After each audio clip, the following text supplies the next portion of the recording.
નમસ્કાર દોસ્તો, 1857નો સંગ્રામ, ભારતનો પ્રથમ સ્વતંત્રતા સંગ્રામ. ભારતનો છેલ્લો મુગલ બાદશાહ બહાદુર શાહ જફર, પત્ની જીનત મહલ. 1857 દરમિયાન ગવર્નર લોર્ડ કેનિંગ. 1857 દરમિયાન ગવર્નર કોણ હતા? Lord canning. 1857 દરમિયાન બ્રિટિશ પ્રધાનમંત્રી પોમ્પટન અને સેનાપતિ કેમ્પબેલ. પોમ્પટન અને કેમ્પબેલ. લોર્ડ કેનિંગ, પ્રધાનમંત્રી પોમ્પટન, સેનાપતિ કેમ્પબેલ. 1857 દરમિયાન બુક 1857નો સંગ્રામ, વીડી સાવરકર 1909માં લખી. 1857નો સંગ્રામ, વીડી સાવરકર 1909માં લખી. The great rebellion, Ashok Mehta. The great rebellion કોણે લખી? અશોક મહેતા દ્વારા. 1857નો સંગ્રામ, વીડી સાવરકર 1909માં લખી.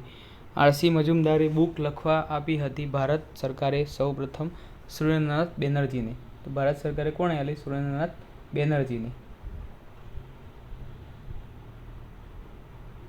किधर गई file? Yes, prelim constitution. Okay. 57 સંગ્રામ બુક 58 સંગ્રામ, વીડી સાવરકર 1909માં લખી. બે the great rebellion, Ashok Mehta. The great rebellion કોણે લખી? અશોક મહેતા દ્વારા. કોના દ્વારા? અશોક મહેતાજી.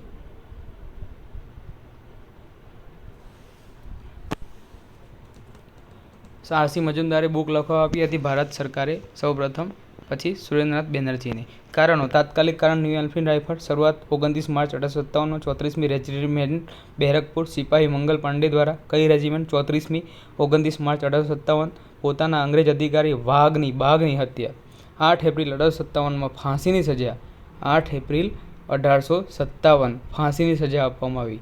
29 માર્ચ 1857માં ચાલુ કર્યું હતું અને 10 દિવસના અંદર તો 8 એપ્રિલ 1857 માર્ચ એપ્રિલ મે ના વાર લાગી. તો 8 એપ્રિલ 1857 ફાંસીની સજા આપવામાં આવી. રિયલ શરૂઆત 10 મે 1857 રિયલ શરૂઆત થઈ મેરઠથી, સંપૂર્ણપણે ભારતીય ટુકડી દ્વારા.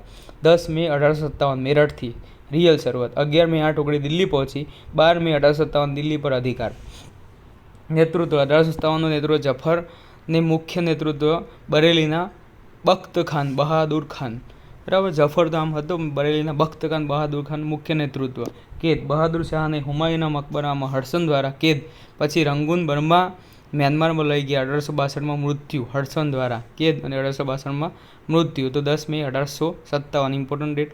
અને 29 માર્ચ જોઈએ 34મી રેજિમેન્ટ મંગલ પાંડે. મુખ્ય સ્થળો અવધ, ઝાંસી, કાનપુર, બિહાર, બરેલી, અલ્હાબાદ, મેરઠ. અવધ: અંતિમ નવાબ વાજિદ અલી શાહ કુશાસનના આરોપ અને પદમાંથી હટાવાયો. તેમની પત્ની હજરત મહલ અને તેમનો વિરોધ કરી યુદ્ધ કરીને ભાગી નેપાળ જતા રહે છે અવધમાં. ઝાંસીમાં શું થાય છે? ઝાંસીમાં રાણી લક્ષ્મીબાઈ હોય છે. પતિ ગંગાધર રાવ, પુત્ર દામોદર રાવ. અંગ્રેજ ઓફિસર હિરોઝ સામે હાર. કાનપુરમાં ગયા હતા? કાનપુર નાના સાહેબ, અંતિમ પેશવા બાજીરાવ સેકન્ડના પુત્ર. સિપાહી તાત્યા ટોપે. કાનપુરમાં નાના સાહેબ હોય છે. બિહાર મેઇન કેન્દ્ર પટના આરા જગદીશપુર. નેતૃત્વ જમીનદાર કુંવરસિંહ. બિહારના શેર, પોતાનો હાથ કાપી ગંગા નદીમાં ફેંકી દીધું. કુંવરસિંહ બિહારનો શેર. બિહાર. બરેલી બહાદુર ખાન. બરેલીમાં બહાદુર ખાન. અલ્હાબાદ લિયાકત અલી ખાન. અંગ્રેજ ઓફિસર નીલ દ્વારા ફિનિશ. મેરઠ કદમસિંહ. ઓરિસ્સા સુરેન્દ્ર શાહી અને ઉભલ શાહી. રાજસ્થાન જયદયાલ દ્વારા. બરેલીમાં બહાદુર ખાન. અલ્હાબાદમાં લિયાકત અલી ખાન. અંગ્રેજ ઓફિસર નીલ દ્વારા ફિનિશ. મેરઠ કદમસિંહ. ઓડિશા સુરેન્દ્ર શાહી ઉભલ શાહી. રાજસ્થાન જયદયાલ દ્વારા. પરિણામ: 1 નવેમ્બર 1858 મુગલ સામ્રાજ્યનો અંત. ઈસ્ટ ઇન્ડિયા કંપનીનો અંત. અને ગવર્નર જનરલની જગ્યાએ વાઇસરોય કહેવાશે. રાણી વિક્ટોરિયાનું ઘોષણાપત્ર આવ્યું 1 નવેમ્બર 1858માં. ઓકે, થેન્ક યુ મિત્રો.